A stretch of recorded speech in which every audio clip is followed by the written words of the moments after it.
वंदौ गुरुपदकंज कृपा सिंधु नर रूप हरि महामोहतमपुंज जासु वचन रवि कर निकर। भक्तगणों को तथा धर्म अनुरागियों को मेरा हार्दिक नमन।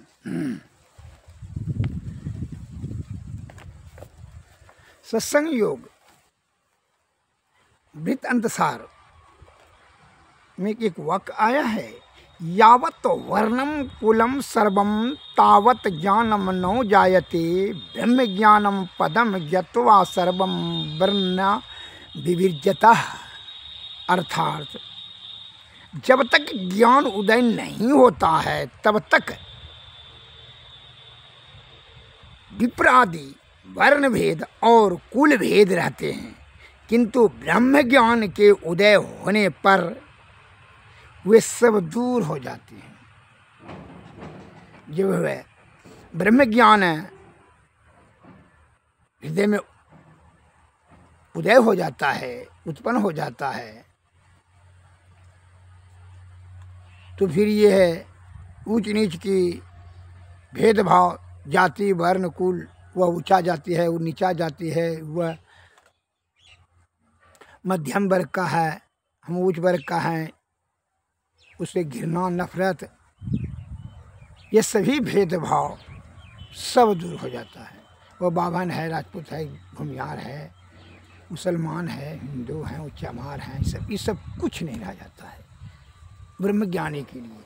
और जिसके लिए कुछ है इधर ऊंच नीच का भेदभाव, समझ लीजिए उसको कोई ज्ञान, अभी वास्तविक ज्ञान ही नहीं है उसको।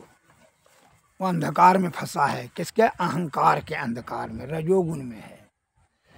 जब त्रय गुण अतीत हो जाए, रजोगुण तमोगुण और सतोगुण जब हो जाए तब न ब्रह्मज्ञानी समझेंगे। जब ब्रह्मज्ञानी हो जाएगा तो फिर जो है यह भेदभाव उसका अपने आप छिन्न हो जाएगा। फिर उसको कहने और सुनने और समझने की कोई ज़रूरत नहीं रहता है। जो इसके अंतर्गत में रहता है तब तो उसका अहंकार से यही सब शब्द निकलेगा। जबकि प्रकृति द्वारा तो सप्त धातु सबको है, रस रक्त मांस मेद अस्थि मज्जा और सुख, तीन दोष सबको है, कफ पित्त और वात, पांच अग्नियाँ, जठाग्नि तिषाग्नि मंदाग्नि भस्माग्नि भस्माग्नि, 14 इंद्रियाँ, तो सब प्राणिक है। फिर अपने आप यहाँ जो है ऊंचा और नीचा समझने का जो है बंटवारा करना, ये सब षड्यंत्रकारी क्षार बुद्धि वाले का ही सब षड्यंत्र है। किसी प्रकार का एक दूसरे पर जो है दबाव बनाए रखें और शासन करें। डिवाइड एंड रूल, फूट डालो और शासन करो। जाति के नाम से, पाति के नाम से, वर्ण के नाम से, ऊंच के नाम से, नीच के नाम से, यही सब का जो है बखड़ा खड़ा किया हुआ है एक दूसरे की जो है सुमति को भंग करने के लिए।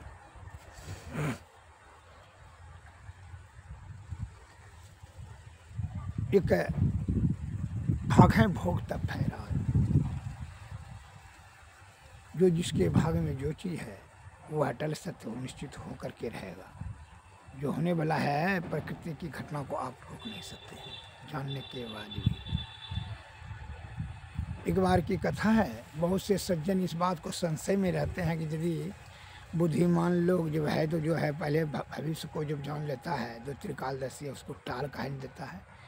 ज्ञानी ध्यानी मुनि महात्माओं ने जब जान लेता है, त्रिकालदर्शी होते हैं, तो वह मृत्यु को टाल कहने देता है। अनिष्ट को, अशुभ होने वाले को टाल क्यों नहीं देता है? प्रकृति के कार्य में जो ब्रह्मज्ञानी है वह दखलंदाजी नहीं करता है। ऐसे प्रकृति को प्रकोपित हो जाएगी और उसका दुष्परिणाम होगा कि अनर्थ पैदा हो जाएगा। इसीलिए जो ब्रह्मज्ञानी है, महापुरुष है, वो प्रकृति के कार्य में दखल नहीं करते। एक बार की घटना है, जनमेय जी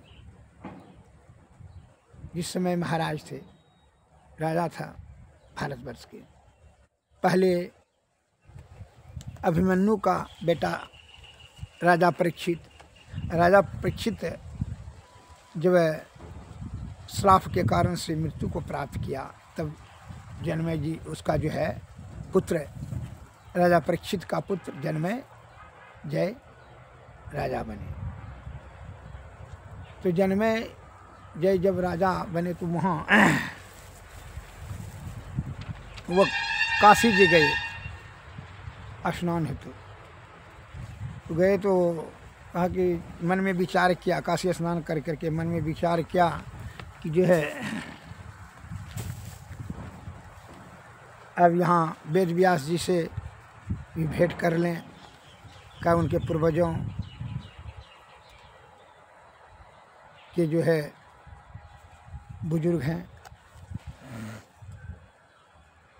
वेद व्यास जी के कुटी पर गए और वहाँ उनको प्रणाम किया और बैठे, कहा सुनाइए महात्मन, भगवान आप सुनाने का कृपा करें, महाभारत के जो है आप वंशज हैं, इसलिए हम भी जो है, क्योंकि हम तुम जानबे करते हैं तुम राजा परीक्षित का पुत्र हो, तो जानते ही, तो करके सुनाइए कहानी, आपके मुखारबिंद से सुनना चाहते हैं।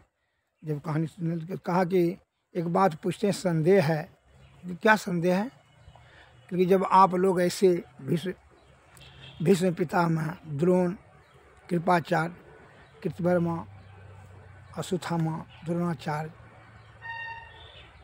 आप ऐसे विदुर जी, धृतराष्ट्र, और आप ऐसे ज्ञानी होने के बाद भी जो है आप महाभारत युद्ध को टाल नहीं सके, आप लोग मिल करके। इतना धुरंधर महापुरुष, विद्वान, त्रिकालदर्शी होने के बाद भी उन्होंने कहा, वेद व्यास जी ने, अरे भाभी बड़ा प्रबल होता है, वह प्रकृति का पहले उन सुनिश्चित कर देती है, इसलिए उसको जानने के बाद भी तुम नहीं टाल सकेगा। हम लोग बहुत कोशिश किए, उन्होंने बहुत कोशिश, खूब दिल खोल करके कोशिश नहीं किए। जो है अगर यदि तहे दिल से कोशिश करते तो ज़रूर जो है सफलता मिलता और महाभारत का महायुद्ध टल जाता। जो कि इतना नरसंहार हुआ, इतना जीव हत्या का दोषी सबका हत्या को हुआ, तो ये टला जा सकता था। लेकिन आप लोग जो है सही से पूर्ण कोशिश नहीं किए, इसीलिए महाभारत युद्ध हुआ। अगर हम रहते तो टाल देते हैं। तो वेद व्यास जी बड़ा हंसा, कहा कि ऐसा नहीं हो सकता है, समय बड़ा बलवान होता है, प्रकृति पहले ही सब चीज़ निश्चित कर देती है, तो प्रकृति के कार्य में दखलंदाजी करना उचित नहीं होगा, और कर भी दोगे नहीं हो सकेगा, नहीं टाल सकोगे। तो इन्होंने कोशिश करते करते, अच्छा सुनो, जब तुमको ये सब बात सुनाते हैं तो कभी कहानी पर विश्वास नहीं करते हो, कि इतना बड़ा बुद्धिमान सब होने के बाद भी यह अनिष्ट को आप लोग नहीं टाल सकें। आप लोग तहे दिल से पूर्ण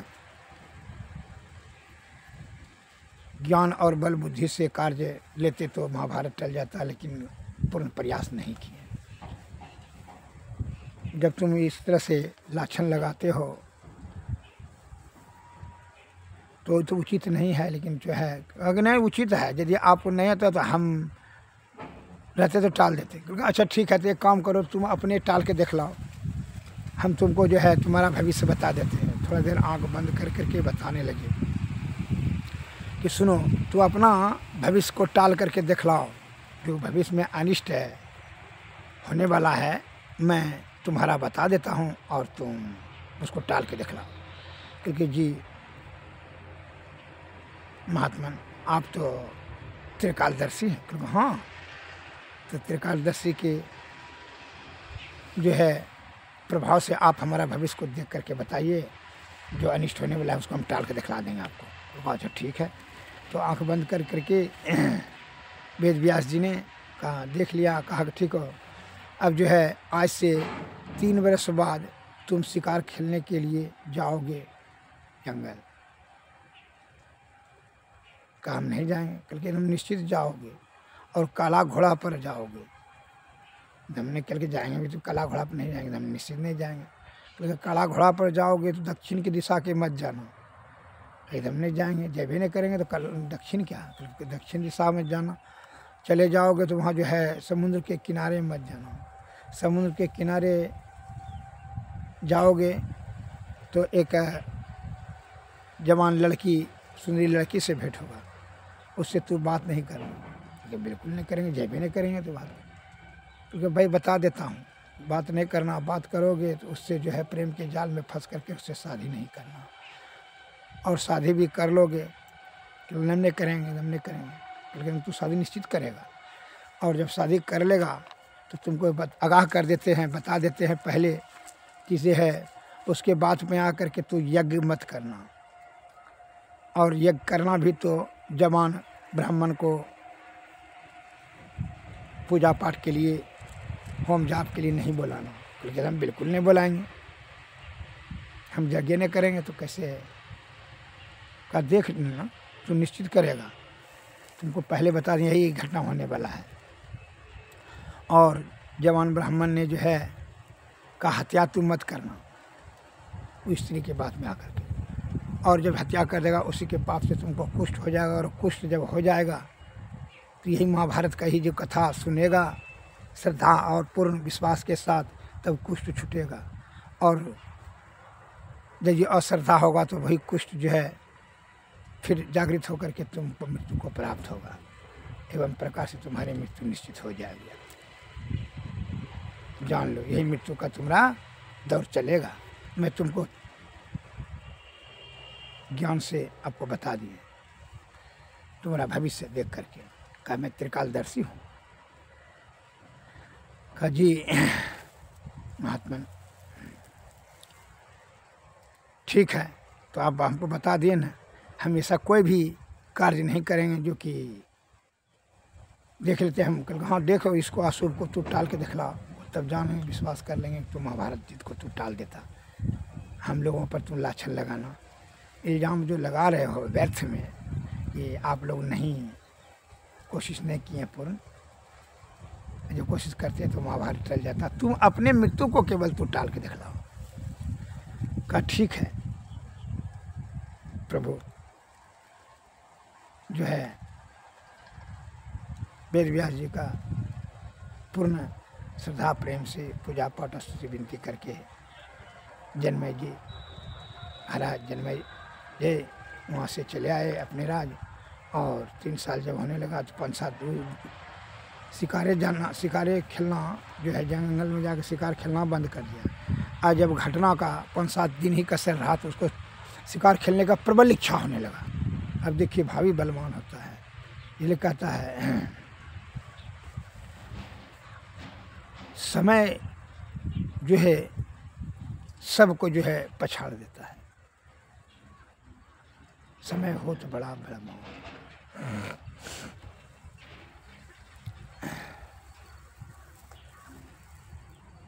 तो ये जब शिकार खेलने का प्रबल इच्छा हुआ तो जाने लगा अच्छा शिकार देख खेलने के लिए जाते हैं, लेकिन दक्षिण ओर नहीं जाएंगे, काला घोड़ा पर नहीं आएंगे। घोड़साल गया तो घोड़साल में जो अस्तबल का जो घोड़ा का सेवा करने वाला था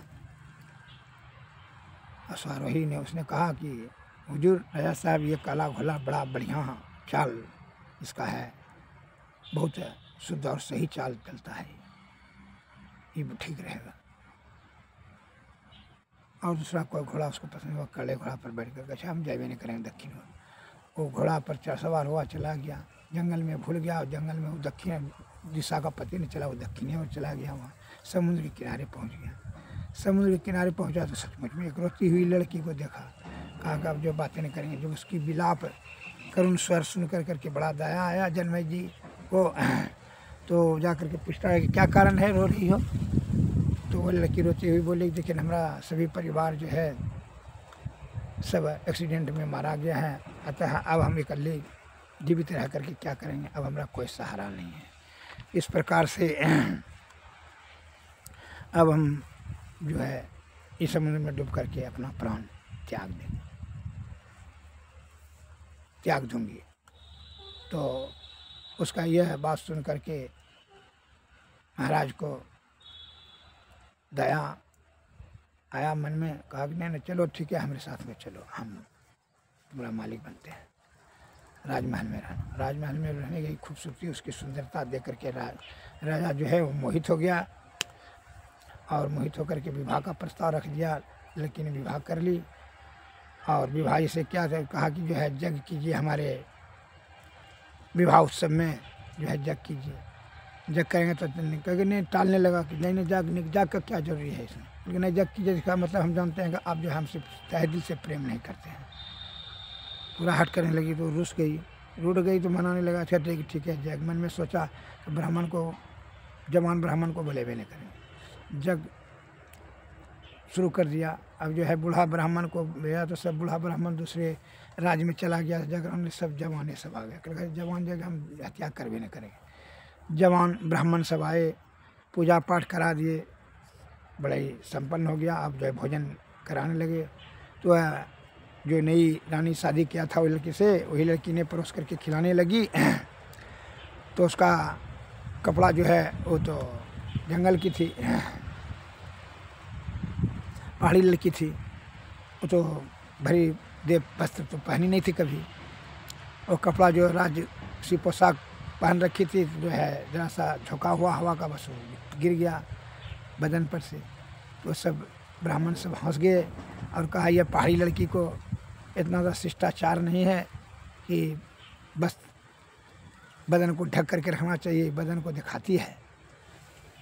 मजाक के तौर पर सभी जो है ब्राह्मण ने मजाक कर लिया तो जो है अशिष्ट कहा कि शिष्टाचार नहीं है, हम महारानी बनने के लिए चली है। बस ये सब क्रोध वाला बात बोला। सब ब्राह्मण बोले, जो है जवान अवस्था में था तो चुटकी लिया, मजाक किया, तो उसको जो है क्रोध आ गई। क्रोध में जो है राजा साहब को भड़का दिया कि नहीं इसको हत्या कर दीजिए, नहीं तो हम जीवित नहीं रहेंगे, ये हमारा अपमान किया है। राजा साहब भी क्रोधित हो गए यह बात सुन करके कि मेरी पत्नी का अपमान किया है। अभद्र शब्द कह करके बस सबको मृत्यु का दंड दे दिया। सबको मृत्यु का दंड दिया, उसका पाप से इसको कुष्ठ हो गया। तो वेद व्यास जी के पास में जन्मेजय जी फिर गए कि महात्मन प्रभु आप ही कृपा कीजिए, आप हमारे पूर्वज हैं, हमारे पूर्वजों का आप शुभचिंतक हैं, अतः आप ही कृपा करके आप इसका निवारण कीजिए। क्योंकि कहा था ना तुम रोक नहीं सका, भावी प्रबल होता है ना। कहा जी हम मान गए, ये ठीक है, लेकिन एक शर्त पर ये छूटेगा कि वही महाभारत का कथा सुनना होगा श्रद्धा से, और श्रद्धा होगा फिर हम कथा नहीं सुनाएंगे। लेकिन नहीं सुनाइए, बस कथा सुनाने लगा, बस उसका रोग छूटने लगा। एक बार जो है वह कहानी के संदर्भ बीच में वेद व्यास जी ने कहानी सुना रहा था कि भीम ने एक हाथी को क्रोध में आकर के युद्ध क्षेत्र में हाथी को पकड़ के, टेंगरी पकड़ के घुमा के फेंका, तो भी आसमान में अभी तक उड़िए रहा है। तो जन्मेजय जी को जो है कहा कि सभी बात पर विश्वास करेंगे, लेकिन ये बात पर विश्वास नहीं करेंगे। हाथी अभी तक कैसे, इतना दिन हो गया, 100 बरस हो गया, और जो है अभी तक उड़िए रहा है, 100-200 बरस हो गया, और ये तो विश्वास के लायक नहीं है महात्मा जी, क्योंकि उतना बलवान था। लेकिन नहीं, ये विश्वास हमको नहीं आता। क्योंकि अच्छा यार दिखला देते हैं। दिखलाया तो उसको जो है जब वह सिर पर हाथ दिया, उसको दिव्य दृष्टि दिया, तो कहा कि हाँ, वो धड़ाम से हाथी नीचे गिरा। कहा देख लिया ना? हाँ देख लिया। क्योंकि जाओ, अब तुमको विश्वास नहीं हुआ, और जो है तू अविश्वास कर लिया हमारे शब्दों पर। जिस शब्द पर विश्वास नहीं होता उसको सुनाना से कोई फायदा नहीं होगा, चले जाओ, अब नहीं सुनाएंगे। बस वो कितनों बिनती आरजू किया, लेकिन नहीं सुनाया वेद व्यास जी ने। वो जो है सभी कुछ छूट गया, ठौना पर कुछ कसर रह गया था। और वही जब चला आया राज, फिर जो है राज दरबार आया, तो फिर जो है वह कुष्ठ बढ़ने लगा। कुष्ठ बढ़ कर करके जो है वह भीषण वेदना से तड़प तड़प कर करके वो मृत्यु को प्राप्त कर लिया। मृत्यु का वही विधि था, एवं प्रकार से उसकी मृत्यु हो गई। इसलिए काल का गति टारे नहीं टरे। आप मौत निश्चित है, इसमें संदेह नहीं है, इस विषय में संदेह न करें और मौत के पहले से क्या करें, यह जीव आत्मा को परम आत्मा को प्राप्ति करा लें, न कि तर्क वितर्क कुतर्क में, थोथी दलीली में, इंद्रियों के अधीन होकर के, विषय के आसक्ति होकर के, विषय से आसक्त होकर करके नाना प्रकार के यह शब्द के जाल में फंस करके अपने उम्र, आयु, बल, बुद्धि, एनर्जी को खर्च कर देते हैं और जो कि कुछ हाथ नहीं लगता है। इसलिए पहले उम्र से होने से पहले काल का गति टारे नहीं डरे, यह निश्चित है, इसमें संशय नहीं है। एक और मैं उपमा देता हूँ। एक हनुमान जी का भक्त था, चिड़िया। एक दिन जमराज ने आकर के उसको देख रहा था, चिड़िया ने भी देखा, एक टक जमराज हमको देख रहा, उसको बड़ा थर थर कांपने लगा, डर भय भय हो गया। जमराज ने देख करके चला गया। जो है चिड़िया हनुमान जी के पास उड़ करके गया और चिड़िया ने आरजू विनती किया कि हे भगवान हनुमान जी, हाँ बोलो। कल के देखिए ना जमराज आई एक टक हमको देख रहा था, कोई बात है क्या, हमारा मृत्यु है क्या? क्योंकि चलो ना हम तुमको ऐसा पहुंचा देंगे, मृत्यु काल वहाँ जा नहीं सकेगा, यमराज वहाँ जा नहीं सकेगा। 7 समुंदर पार पहाड़ के गुफा में उसको बंद कर दिया जाए। और कहा कि ठीक है हम जम लोग जाते हैं, पूछ लेते हैं कि क्या कारण था देखने का। वह यमराज के पास पहुँचा यमपुरी, और हनुमान जी ने पूछा कि अरे हमारा भक्त था चिड़िया, उसको कहे तो देख रहा था कल? हम ये देख रहे थे कि आज जो है सवेरे 4 बजे भोर में उसकी मृत्यु है। वह 7 समुंदर के पार एक पहाड़ के गुफा में, वहीं काला नाग ने उसको खा लिया। क्योंकि हम तो वहीं पहुंचा दिए, क्योंकि तब तो खा लिया होगा। यही हम देख रहे थे कि छोटी चिड़िया वहाँ जा कैसे सकेगा, तो आप पहुंचा दिए, तब तो आप ही के हाथ के द्वारा जो है आपका भक्त का मृत्यु हो गया होगा। जाकर देखा तो सचमुच में देखा मत। इसलिए लाख करे चतुराई, कर्म का लिखा टारे नहीं डरे। विधि का लिखा मिटा नहीं जाई, लाख करे चतुराई, श्री सद्गुरु महाराज की। इसलिए जीवित अवस्था में ही ईश्वर प्राप्ति कर लें। मृत्यु तो निश्चित है, ये तो आप जान लिए इस कहानी के माध्यम से। इसलिए नाना प्रकार का जो मृत्यु से बचने के लिए नहीं, बल्कि जीवात्मा को कल्याण हेतु श्री सद्गुरु के शरण में जाएं और उनकी कृपा प्राप्त कर करके युक्ति जाने, युक्ति से भक्ति, भक्ति से तब मुक्ति होगा। यही सर्वश्रेष्ठ सर्वोपरि कार्य है। मनुष्य तन आने का, मिलने का, यही हम लोगों का सबसे बड़ा जो है काम है। और पशु वाला खाना झाड़ा फिरना, बच्चा पैदा करना तो पशु करता है, उसमें आप भी करते हो, अंतर क्या रहेगा? इसलिए धर्म, अर्थ, काम और मोक्ष चारों चीज की प्राप्ति इसी जीवित अवस्था में ही कर लेना चाहिए। श्री सद्गुरु महाराज की जय।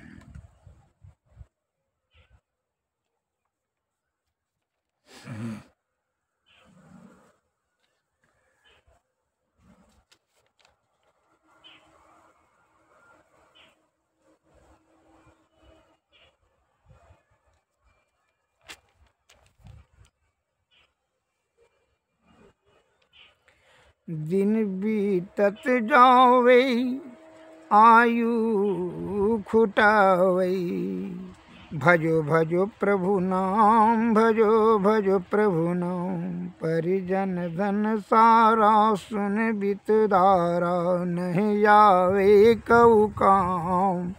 दिन बीतत जावे आयु खुटावे, भजो भजो प्रभु का नाम, नहीं आवे कऊ काम। निज तन छूट जावे काम नावे, यह जग दुख को धाम। सब विषय पसारा, भव को जारा, या मैं नहीं आराम। भजो भजो प्रभु का नाम।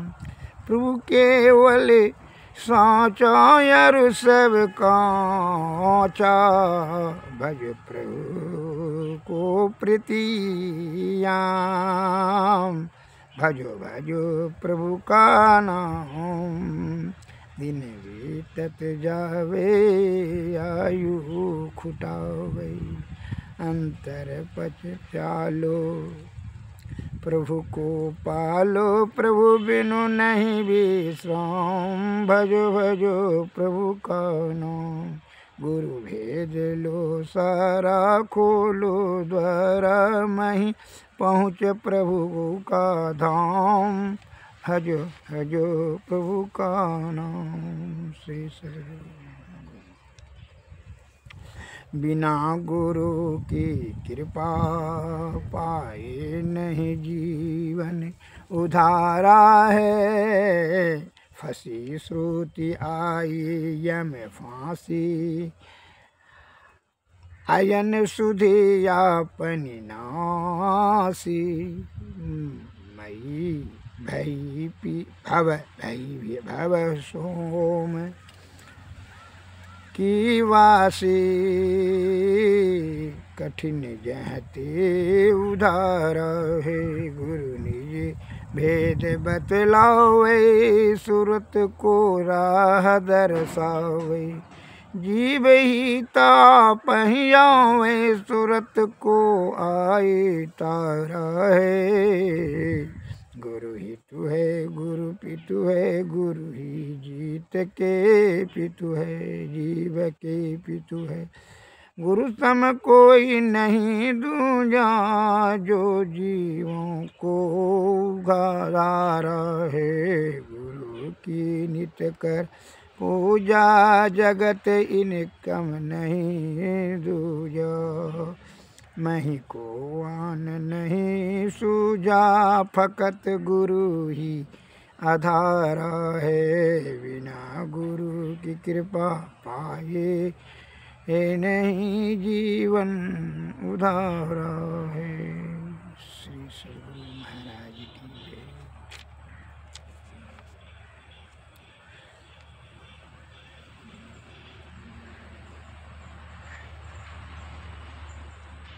इसलिए गुरु का पूजा कैसे करना चाहिए?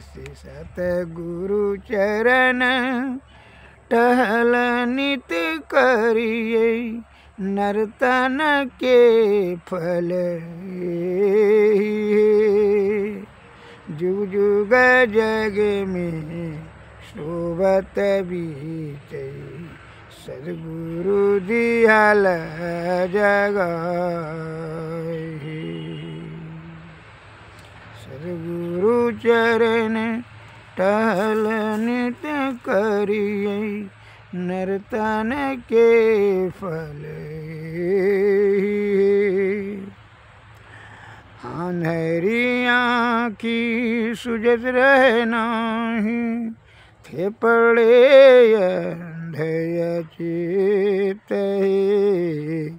करी कृपा गुरु भेद बताए, दृष्टि खुली मिटल चित।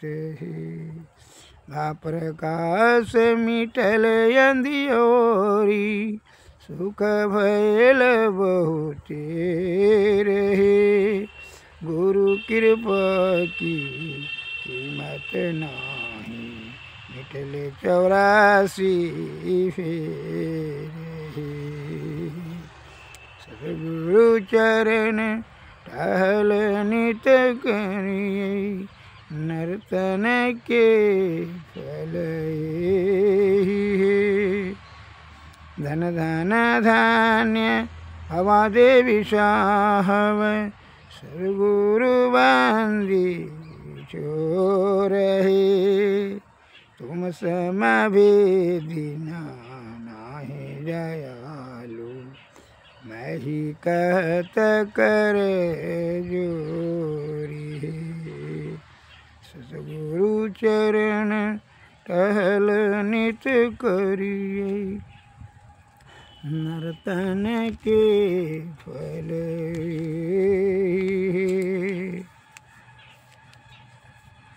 श्री सद्गुरु